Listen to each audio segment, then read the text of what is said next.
Welcome everybody to this edition of Khouri Conversations, the COVID Zoom version. And once more in partnership with JSpaceCanada, my name is Raja Khouri, and welcome all to this 1-hour webinar with our featured guest, Peter Biro. As you know, the Khouri Conversations are conversations and not debates. We're not here to prove someone wrong or someone right. We're here to deepen understanding of important issues.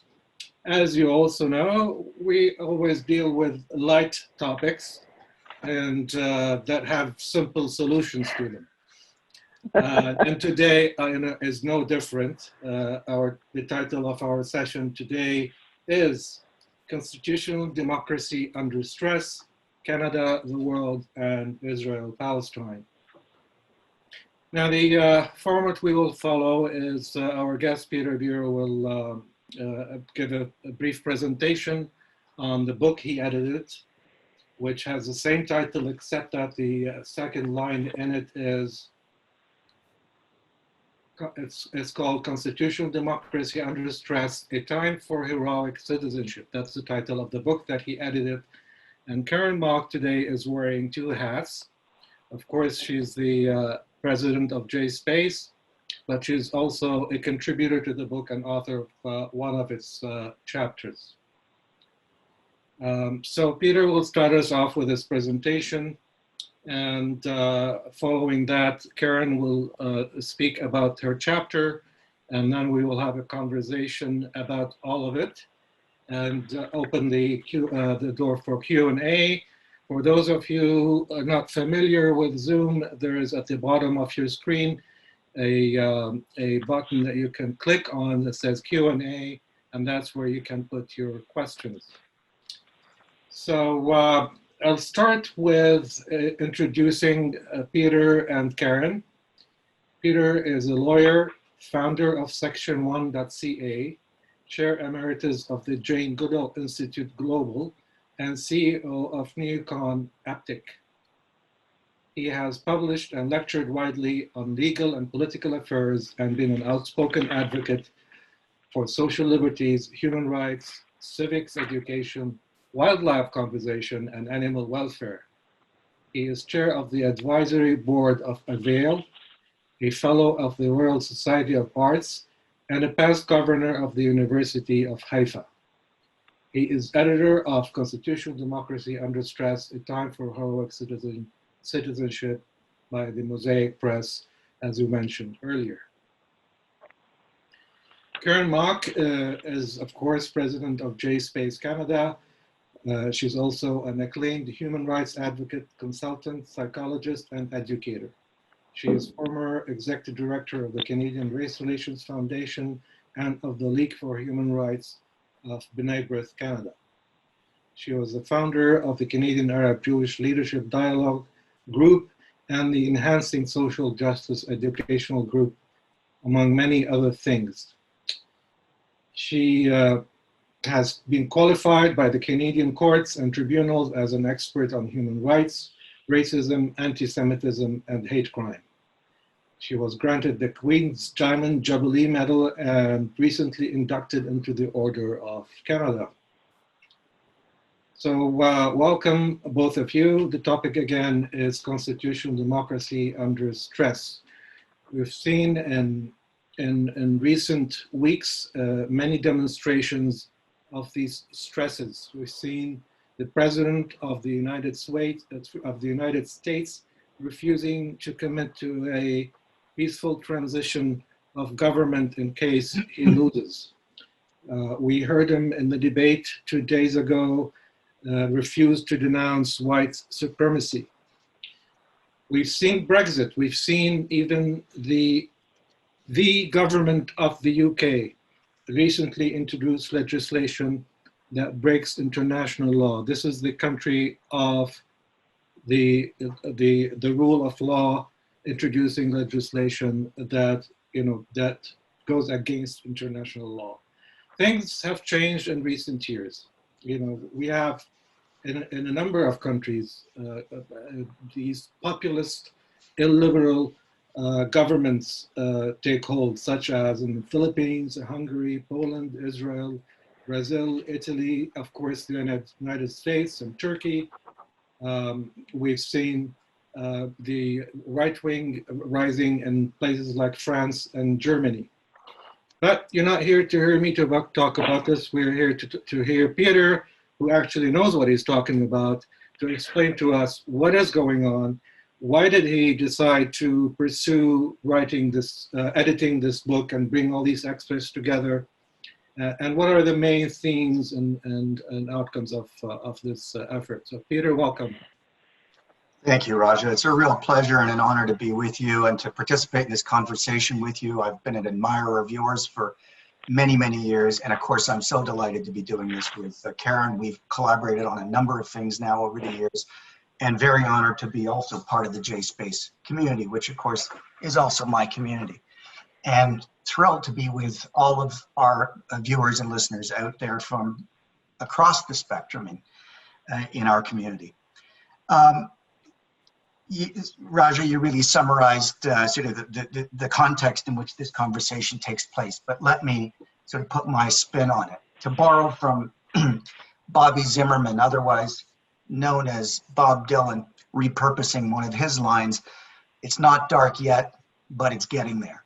I don't think it's catastrophizing too much to say that we are now living in a dark age. And as one of my heroes and contributors to this book, by the way, Jane Goodall, says, there's still reason for hope. But I think we're at a point in time where we have to be realistic and say that there's genuine reason for concern, to the point where we have to do more than observe and comment. We need to respond. We need to act. We have now witnessed, as Raja has sort of already briefly sort of summarized, what has now been widely acknowledged throughout Western democracies around the world as a retreat from the norms and conventions that we had come to accept as being the conventional positions for what we in the West, in any event, always thought to be a civil, indeed civilized civil society. We've seen the retreat from adherence to conventions and practices and rules and principles on behalf of populist leaders, some of whom began life as reformers, people like Erdogan in Turkey and Orban in Hungary, who actually were elected as liberal reformers, and then in very, very short order turned around and took control, turned their societies from what were thought to be liberal democracies into, and proudly so in the case of Orban, illiberal democracies, and even worse. The marketplace of ideas that is critical to the functioning of any healthy democracy is in bad shape everywhere, even in our own country. And I look forward to a conversation with you about that in the course of the next hour.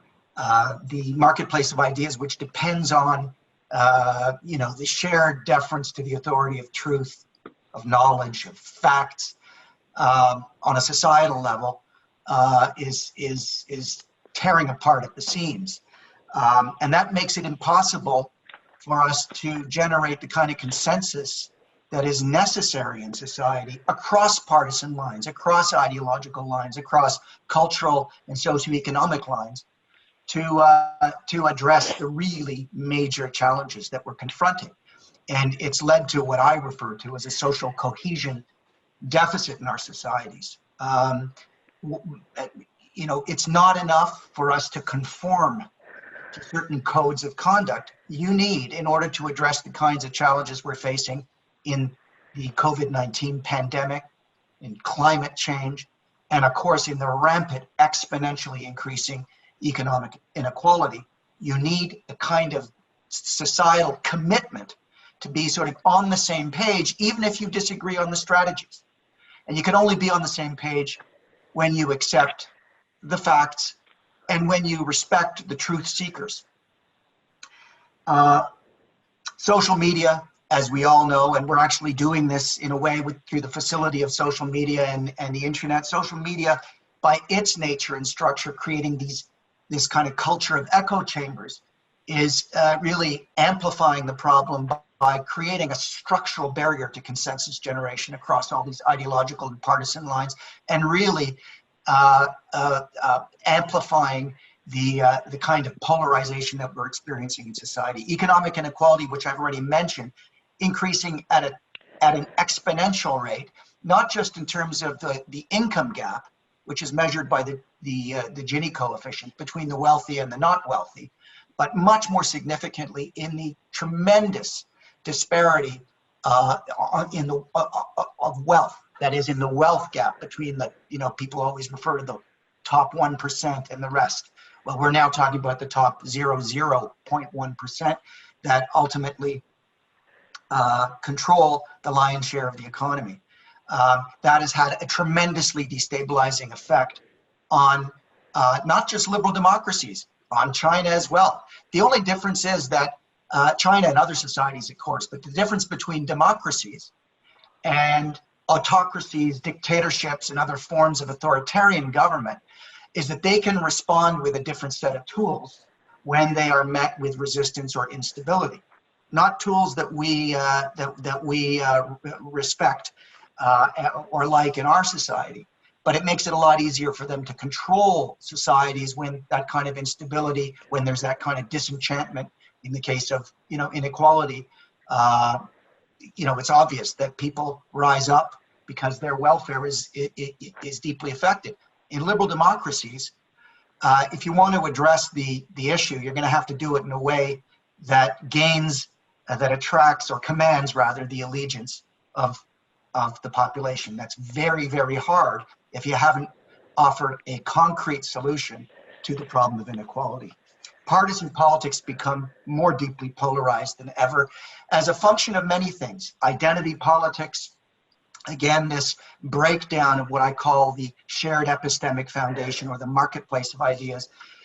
People now identify in a partisan way, in ways that we would now understand as being ideologically incoherent. That is to say that your partisan affiliation, and I'm not just talking about the United States, is going to be determined more as a function of what group you belong to than as a function of the ideas to which you're committed, or the process of reasoning and responding to facts as you become aware of them. This presents a tremendous problem for consensus generation and for any sort of communal engagement across partisan lines.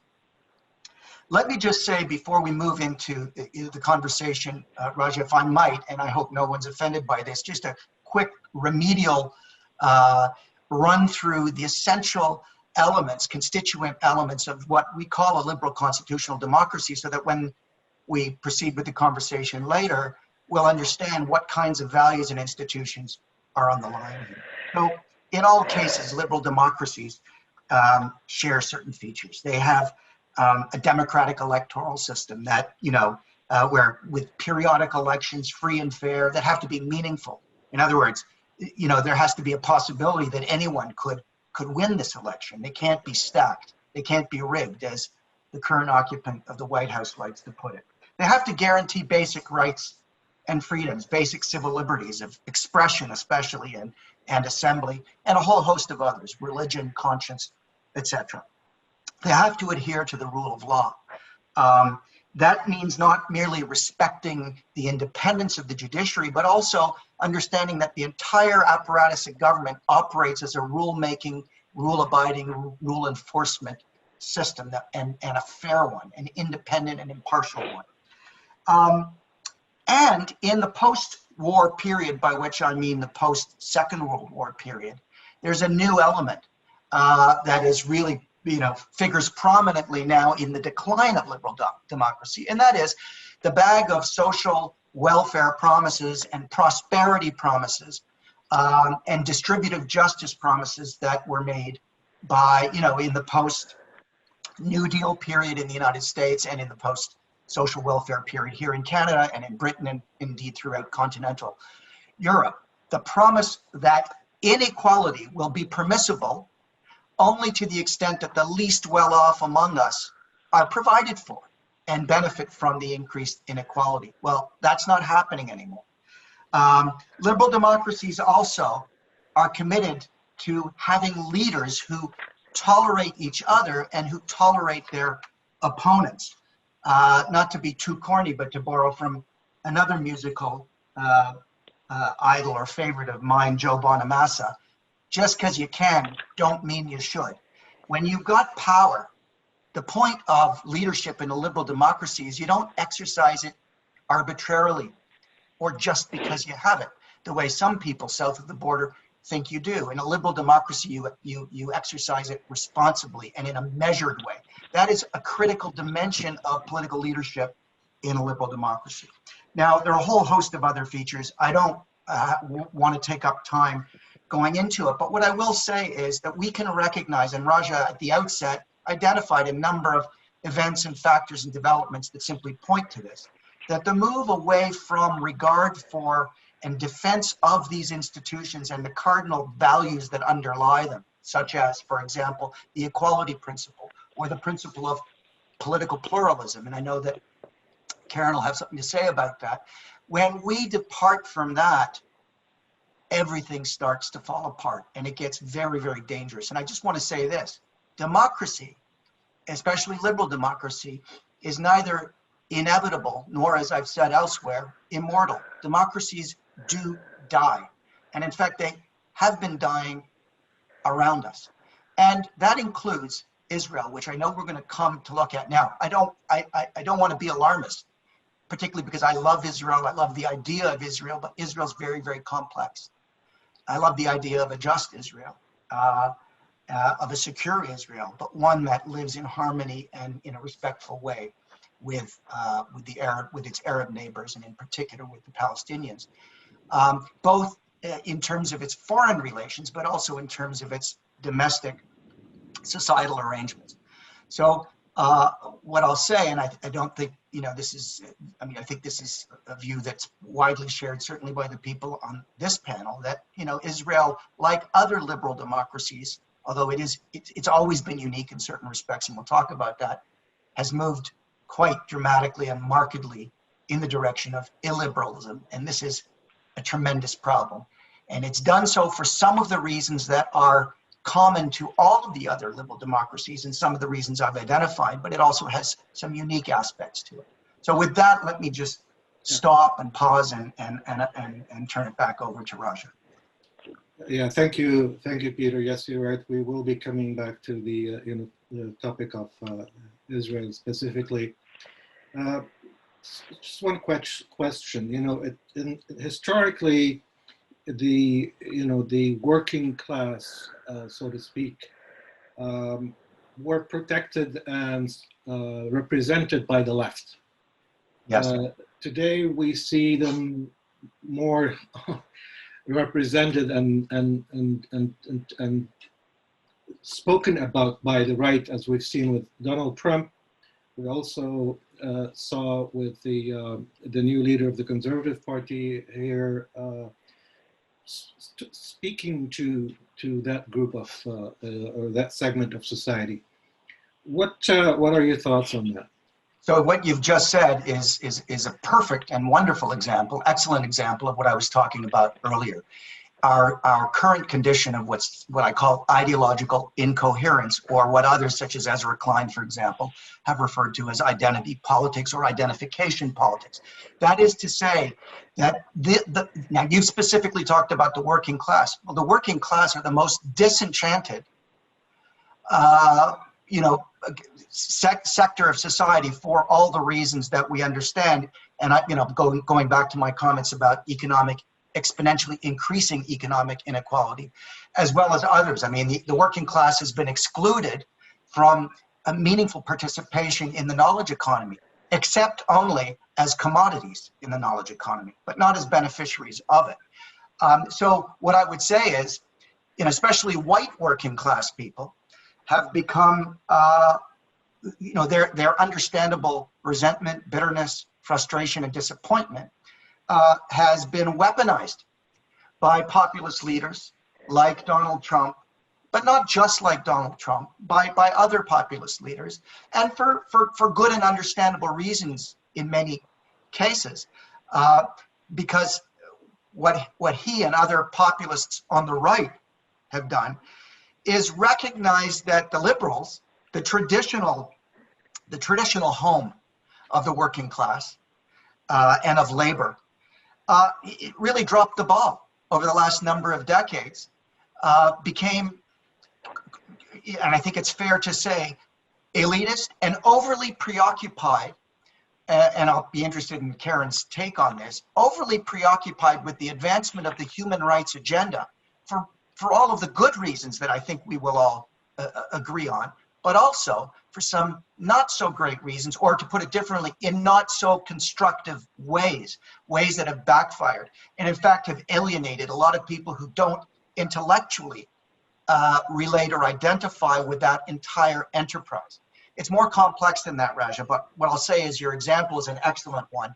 And to sum it up, I'd say that's a perfect example of the ideological incoherence and the kind of ideological realignment that's taking place, or the partisan realignment that's taking place. Well, that's a good segue into Karen's talk. Karen, the title of the chapter that you wrote is Diversity, Equity, and Inclusion in a Pluralistic Society, Core Canadian Values to Counter Xenophobia and Hate. Now, we know that Canada is not anything doesn't look anything like the United States today. We also know that we are not an island, and we live in the same world that where these things are happening. But looking at what happened in the last federal election, we saw Maxime Bernier's The People's Party not making any grounds. It was a populist sort of right-wing party that questioned things like multiculturalism, said we have excessive multiculturalism here, whatever that means. They didn't get it far. I mean, he didn't even secure his own seat. I'm talking about Maxime Bernier. So are we actually safer? How are we doing in terms of what comes usually with these right-wing movements is white supremacy, racism of various kinds, and divisions between groups?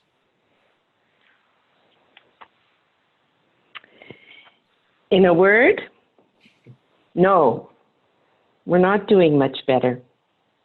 We may be more polite about it, and there may be ways that it looks as if we're doing much better, but we were, and we are, at risk, and our liberal democracy is fragile.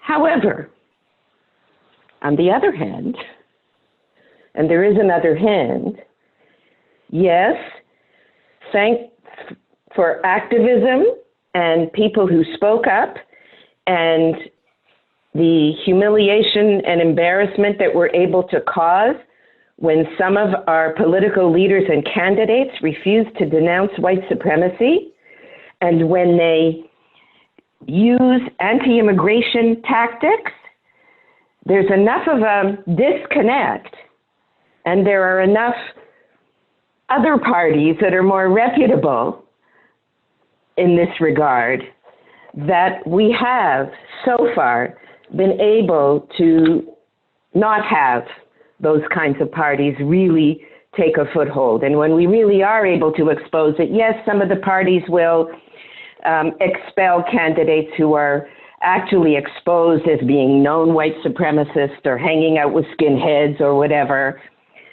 Sadly, though, they go through some of the motions. And Peter, I have to say that maybe I might have said we're living in a white age, not a dark age, because we're still.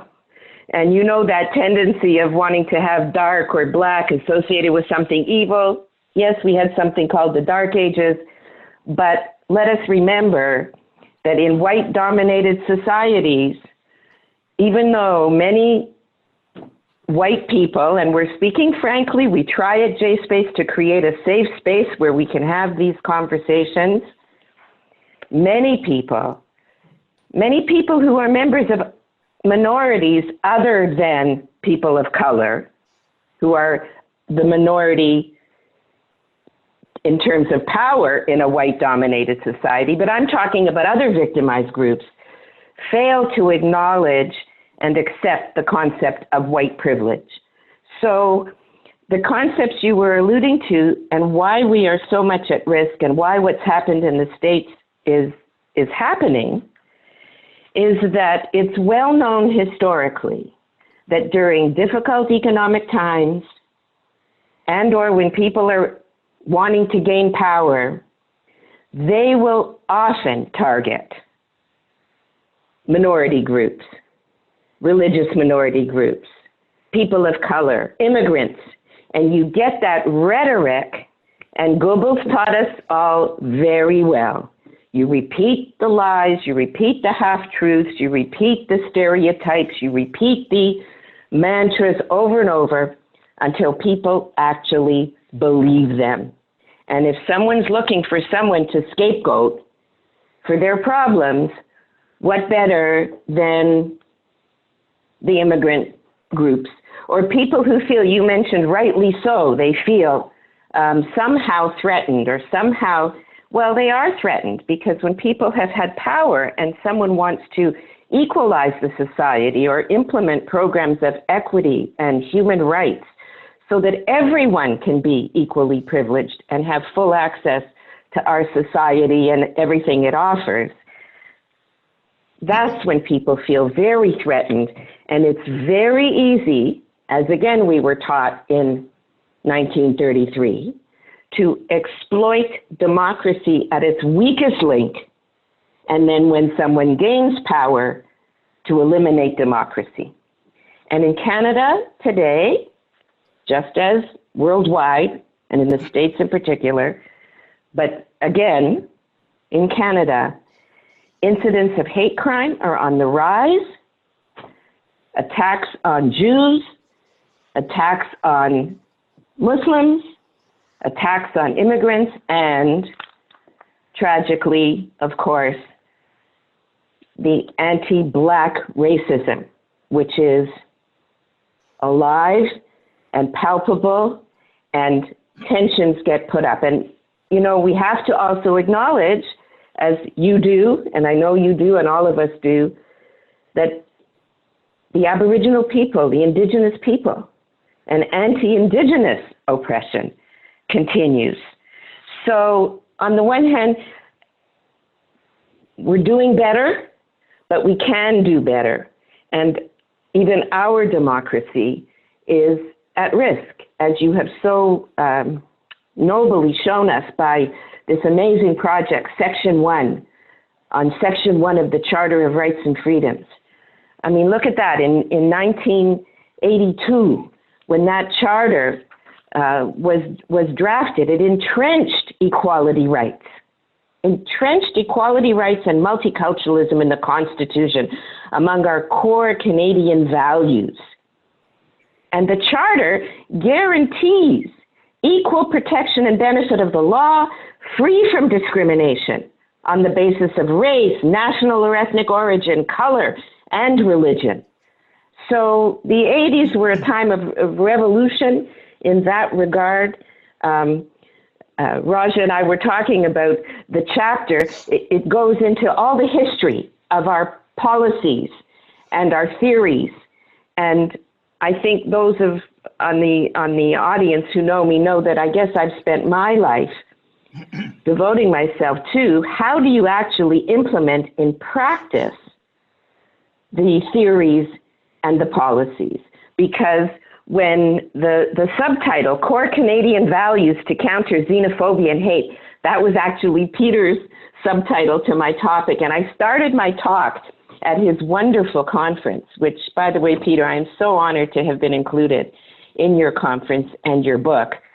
But I started my talk and my chapter by saying the main message of the chapter is that, and I know you're not supposed to quote yourself, but I'm going to quote myself. The main message is that it's only actions based on our values that can counter the effects of prejudice and xenophobia. And I'm sorry, the values aren't going to do it. The bad news is the values can't just do it. And people pass the buck. The police and law enforcement will blame education, and education will blame someone else. And instead of recognizing that in order to maintain the safety that many of us feel that should be extended to every one of Canadians, we need protection of the law and knowing who to turn to and know that everyone does have protection of the law. We need protection. We need prevention, which is education, at every single level of the system, every level, so that nobody says, oh, you know, there's no such thing as systemic discrimination, everybody's equal, and so on. So at every level. And thirdly, it's partnerships, not just allies, but allies who are willing to take action. And so now today, for example, allies who are activists with Black Lives Matter, allies who are activists countering anti-Semitic hate crime, allies who are activists countering Islamophobia and all of the phobias and all of the isms together. That's where we stand.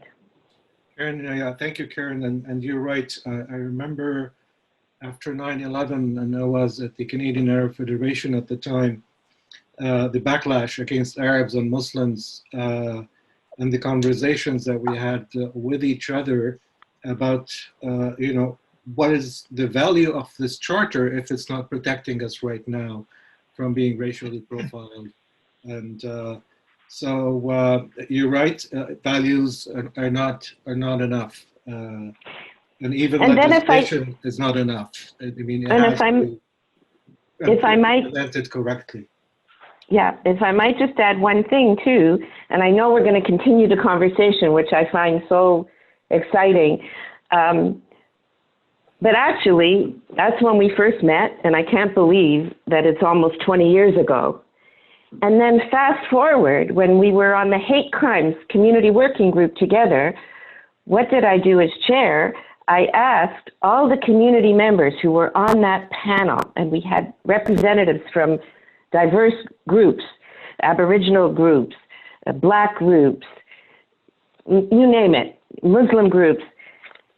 It was all in, there were only 9 of us, but we represented the cross-section. Raja was on that committee. And I asked everyone to bring in all the reports that they were aware of and that their community had contributed to. And they came on both sides of me this high on the floor. Do you remember that? And I think some of the bureaucrats who were in the Attorney General's Department and the Ministry of Safety and Corrections were shocked.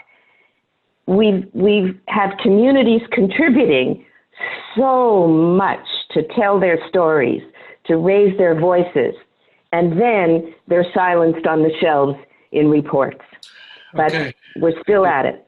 Thank you, Karen. Before we go to Q&A, there is one more aspect of the conversation, and that is about Israel.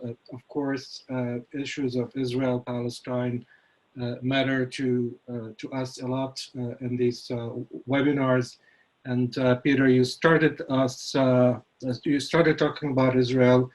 You know, we've seen the Netanyahu government do things that were clearly illiberal, from legislation such as the nation-state law to the silencing of dissent and so on. I'm sure you'll tell us about that. Now, before we start, those of you who want to ask questions, please go to the Q&A. If you don't want your name mentioned, say that it should be anonymous, otherwise I will identify the questioner. Please go ahead, Peter. Thank you, Raja. And I will try to be brief here so that we really do have an opportunity for questions. Look, I think it is almost trite at this point to say that Israel has moved in the last couple of decades, especially the last decade, from being a genuinely pluralistic democracy to one of unconstrained majoritarian rule. And by the way, a majority that has moved markedly to the right. And I think it's fair also to say that Israel's slide into illiberalism has to be understood as part of an attempt or a strategy at establishing a political and legal foundation for annexation, permanent or otherwise. I just think we have to call that for what it is.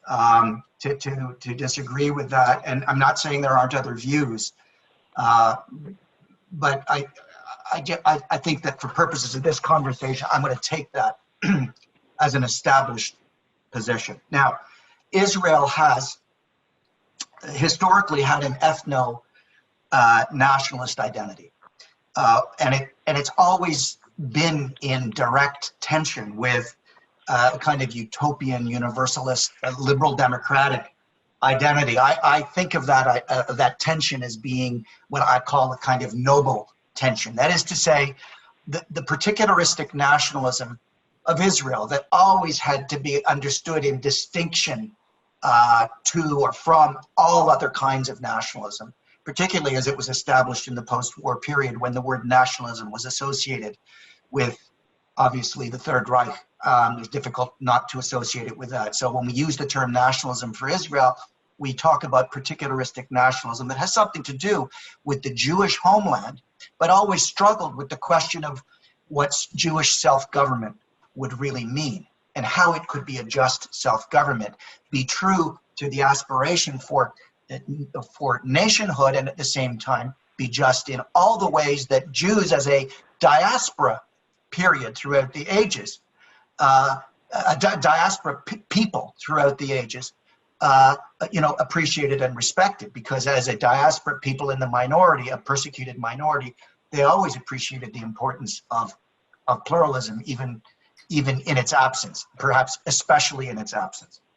Now, Karen referred to Section 1 of the Charter, 1982. Well, 10 years later, Israel got its version of Section 1 of the Charter, and I might add, it very much influenced by the actual Section 1 in the Canadian Charter. People like Irwin Cotler and others actually consulted with the drafters of Israel's Basic Law in 1992, the Human Dignity and Liberty Law, which is one of the basic laws, and it has a quasi-constitutional status. Most people understand that Israel does not have a written constitution, but it has actually quite a rich constitutional jurisprudence, and the basic laws are treated as being special and having a very distinct and more significant enduring value. Well, that basic law of 1992 embodies the principles of pluralism. It embodies the principles in the Charter. It is civil libertarian. And not only that, it doesn't just protect the rights and freedoms of all Israeli residents and citizens, but it also, as with Section 1, contains a formula. It's for justifying limitations of those rights and freedoms on conditions that are fair and just, and that would not be found to be violations of the broader commitment to pluralism and justice. Very, very interesting.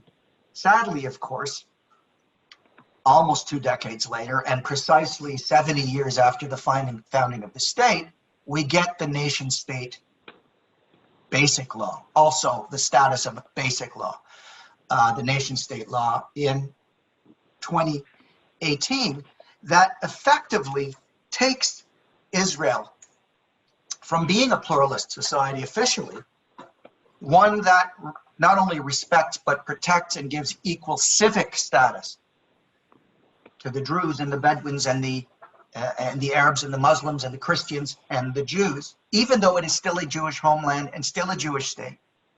It goes from that kind of a pluralist state to being a state or government of all the people, for the Jews and by the Jews. And that may be actually a bit nasty and a bit overstating the point, and I should maybe reconsider that formulation. But I think, in fairness, we have to recognize that the nation-state law takes Arabic and relegates it to a second-class language, not to the official language status. It takes non-Jews and relegates them to a different civic status.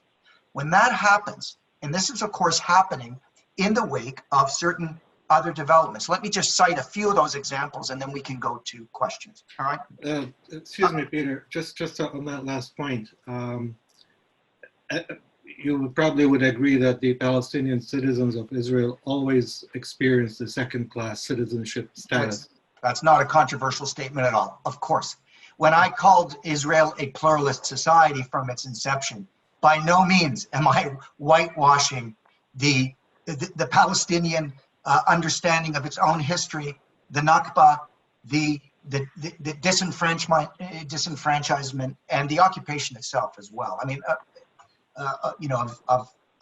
so yes, the short answer is, of course, yes, I acknowledge what you're saying. Yeah, but then Netanyahu took, steps further into the wrong direction. And I remember in a recent election, he went on TV saying to Israeli Jews, essentially, the Arabs are voting in droves. And that's, that's a typically populist, discriminatory, marginalizing type of, sorry, I interrupted you. Let me just finish what I was saying, and of course I acknowledge that, and I almost, I took it so for granted that we all understand that being an Arab and being a Palestinian Arab in Israel throughout Israel's history has not been a picnic, but at the same time, I do think it's important to understand and acknowledge that the aspirations of the early Zionists, all right, and of the founders of the state, and in fact of the leaders of the state, was to establish a socially just, pluralistic state, and I believe they achieved that, but not in a perfect way by any means.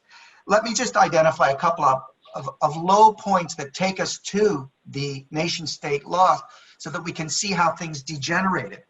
We've got the boycott law, which defined calls for boycotts as being actually a civil offense. Now, one can understand from a security standpoint or from a national interest standpoint how that could be problematic and even threatening, that is, the calls for boycotts. But if liberal democracy is your religion, is the sort of the ideological framework under which you govern yourselves, you've got to allow for unpopular speech, you've got to allow for protest, you have to allow for fundamental objections to the way you're governing the state. In 2011, the admissions committee law that discriminated against Arabs wishing to live in certain small Jewish residential communities. The Nakba law, of course, in a little bit later, which essentially decreed that any public institution that actually observed the Nakba on Independence Day would be the commission of an offense. The NGO transparency law passed in 2016 that required NGOs, particularly foreign NGOs, to disclose all funding sources publicly. Again, and then there's, of course, the override bill, which is really, really problematic because that really constituted a major entrenchment on judicial independence, basically authorizing the Knesset to annul court rulings that it found to be unconstitutional. And those are just some examples, and this occurs along the way, and then of course you have the 2018 nation-state law. Well, what are the implications of all of this? In 1992, the year of the Human Dignity and Liberty Basic Law, the Palestinians and the Israelis under Rabin were negotiating at that very time the Oslo Accord that would be celebrated at the White House the very following year. It's not an accident that at that very moment, Israel's commitment to a two-state solution was obvious and really was seen not just in the mainstream, but pretty much everywhere, except on the fringes, as being the only right and just option in terms of addressing the Palestinian aspiration to self-government and statehood. We have now all but abandoned that. When I say we, I'm not talking present company accepted. I mean, the mainstream in Israel appears to have abandoned its commitment to the two-state solution. We're all familiar with Peter Beinart's piece that appeared in the New York Times some weeks ago, and he was a guest here. The argument, now being, for different reasons, that one state is likely going to be the only way to go. Peter's perspective, which is a very, very, very interesting one and has merit, even though I don't personally share it, has more to do with distinguishing between self-government and nation-state status versus, or as opposed, as distinct from homeland. The concept of homeland and self-government in a nation-state, two different concepts. But what's clear is the main players, Netanyahu, Trump, for all that he will remain a main player, and a great deal of mainstream Israeli society that has moved markedly to the right, is now taking the one-state approach more seriously, but with different facts on the ground, with increased settlements, with the move to annexation. I say that notwithstanding the recent provisional agreement in the context of the UAE-Bahrain so-called peace deal to put a moratorium on the annexation plan. But there's no question that's the direction. So that's the kind of background, that's the context in which we now find ourselves. I have a question from Akash Maharaj, specifically on that last point, Peter, about the normalization agreements with the UAE and Bahrain, both of which are highly authoritarian states. On balance, do you see these agreements as a positive sign that Israel and its neighbors are establishing peaceful relations, or a negative sign that Israel is warming to alliances with illiberal governments? Well, Akash, speaking to you directly, the answer is both. And I think we share the same perspective on it. Normalization is a good thing in the sense that any nation state wants to have civil and secure and peaceful relations with its neighbors, both of a commercial nature, of a diplomatic nature, of a cultural nature. But of course, it's not good news in the sense that you're getting into bed with very illiberal states. They're not even illiberal democracies. These are authoritarian states. Some of them monarchies, some of them dictatorships of a different order. That can't be a good thing culturally, and it doesn't enhance sort of Israel's, interest or motivation to reform or to reverse its own internal illiberalism. It can't possibly be good for the engagement that needs to take place with the Palestinians. But again, normalization in general is a good thing. Better to have relations than not to have them at all.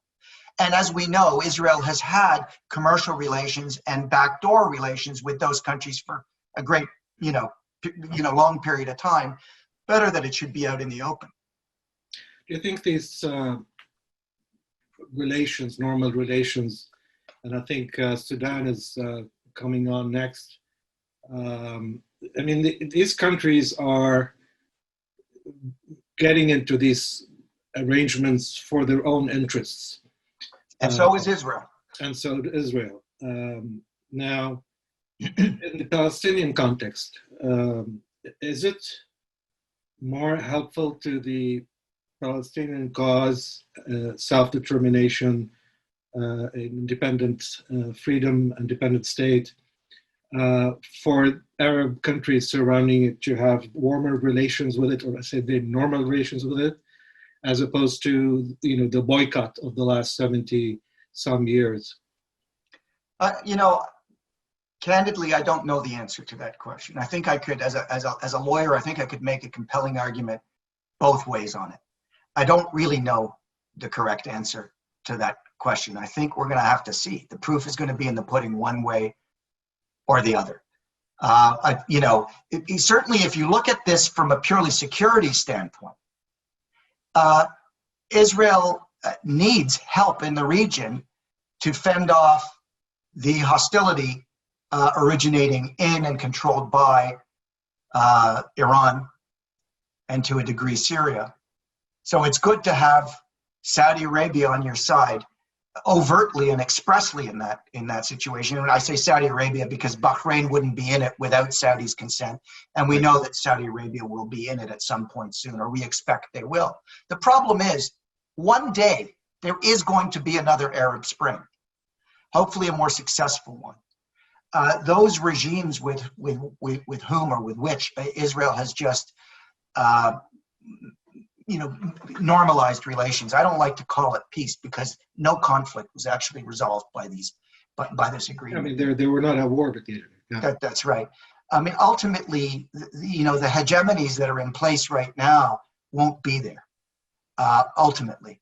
So Israel's own commitment to liberal democratic values, or at least values with which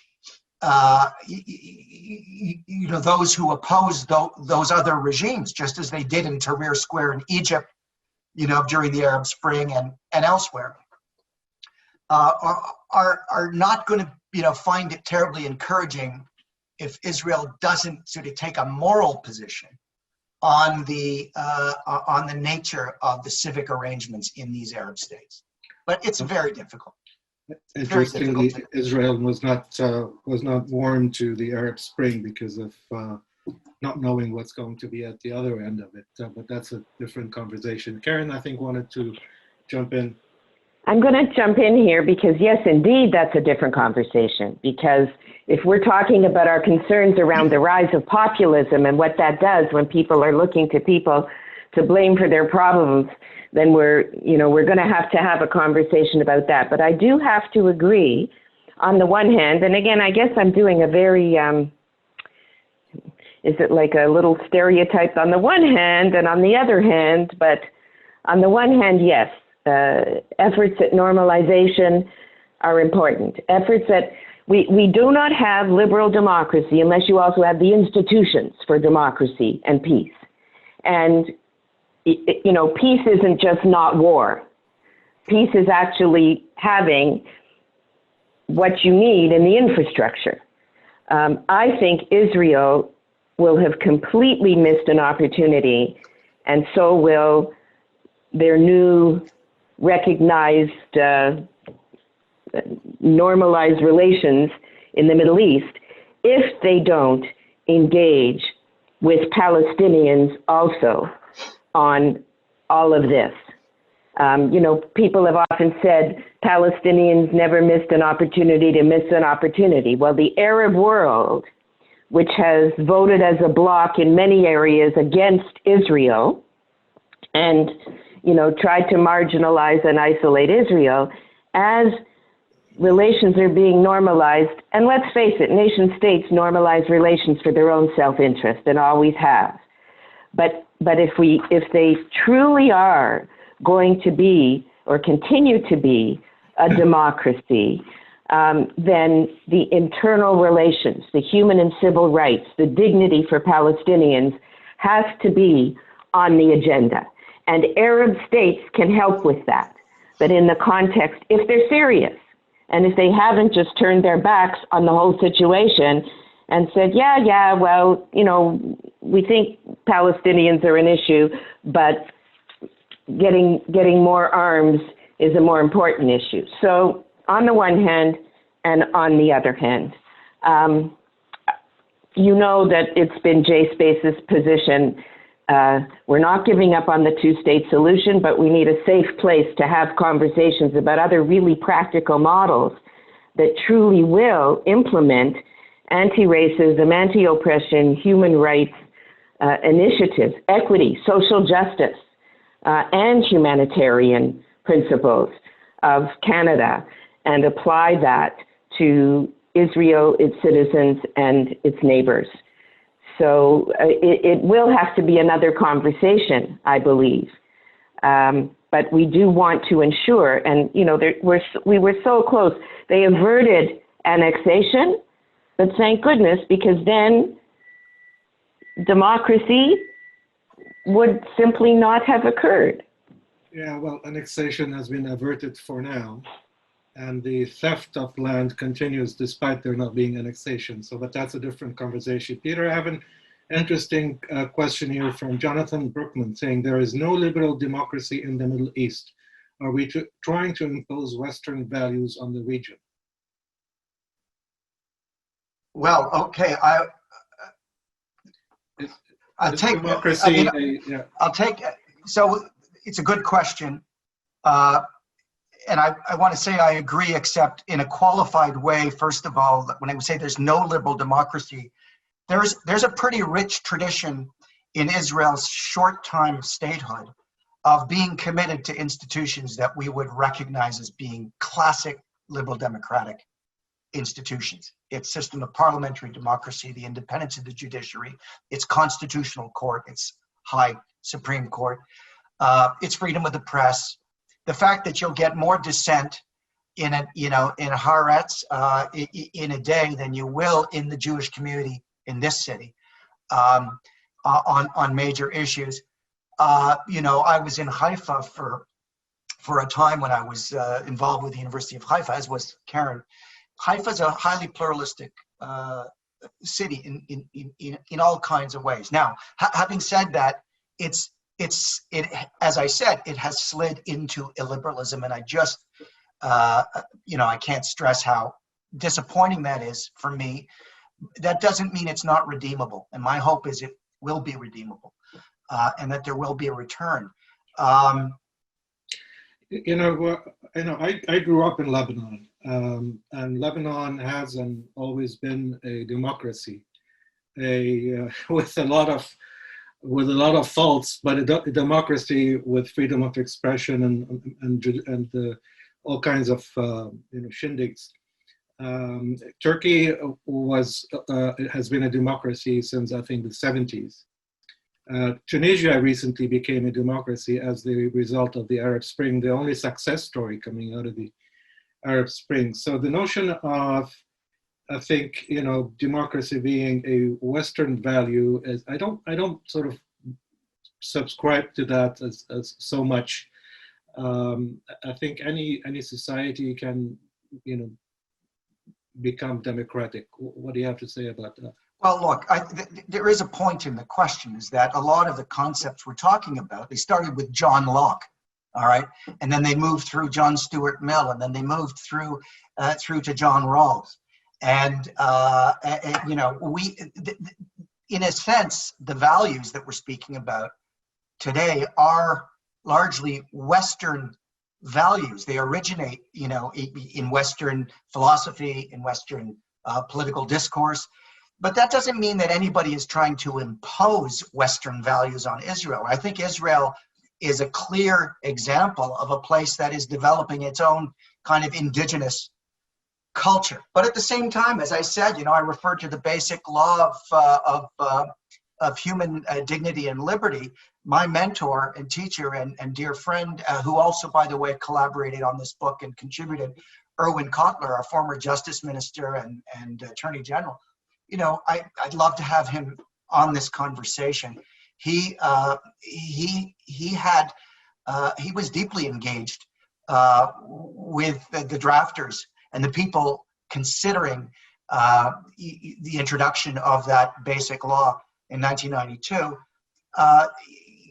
The founders of Israel, sort of the Western Europeans who were fleeing the Holocaust, either pre or post.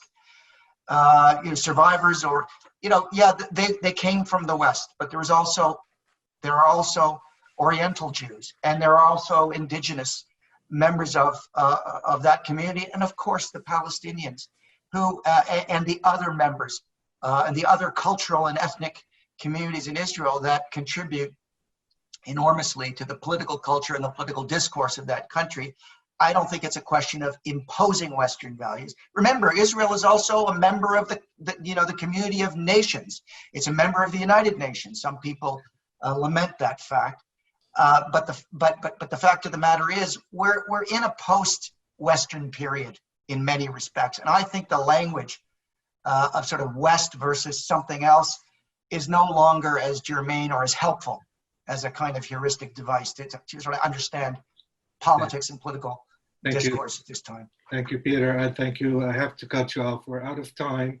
I'm going to ask to be continued, Peter. Wonderful conversation. I'm going to ask Karen to put her other hat on now as the president of JSpaceCanada, which is co-presenting this webinar with us today, for some closing remark. Thank you so much, Raja. And I also, when I give acknowledgements, I want to also thank David Grosskine and Amira Hassan for their support technically through the running of the webinar and also the posters and so on that you've seen. Thank you so much. There have been a few questions that we were not able to get to, including how are we going to ensure that we've got partners and that if we're working towards a two-state solution, democracy in both states and countering some of the dictatorship and the fear that exists in the region. So there are lots of other ideas for further webinars. So you're going to get the usual survey that you get from JSpaceCanada and Khouri Conversations to tell us what other webinars you'd like to have. And I would be remiss if I didn't ask you also, if you can, to, when you get that survey, to consider making a donation so that we can continue offering these outstanding speakers and guests. And Peter, you're in that category. I think that the book goes a long way in challenging some of our values, or at least challenging Canadians to say, if this is what you truly believe, then we need to do what we can to protect democracy. And how do we, without imposing values, our values on other states, ensure that the positive parts, the human rights, the humanitarian, other aspects of progressive thinking and humanitarian and human rights thinking is implemented elsewhere. So thank you so much, Peter. We're going to include the link when we send all of our participants the survey. Will include the link for Peter's book, and you'll be able to order that. Further webinars, we did say there would be some, so I want to alert you to November 9th, when with the Ontario Institute for Education, we're going to be doing another Enhancing Social Justice Education webinar. And on the 19th and 20th, we'll be hosting Ken Stern, who has written The Conflict Over the Conflict, and we'll be partnering again with Khouri Conversations on that for a discussion of the conflict over the conflict on campus, and also on the IRA definition, is it inclusive or divisive? So much to continue. Thank you again, Raja. Thank you, Peter. And thank you to everyone who tuned in. We promise we'll get back to you, and we hope to see you again. Stay safe and stay well wherever you are. Thank you both. It's been an honor to be with you. Thank you. Bye-bye. Bye-bye.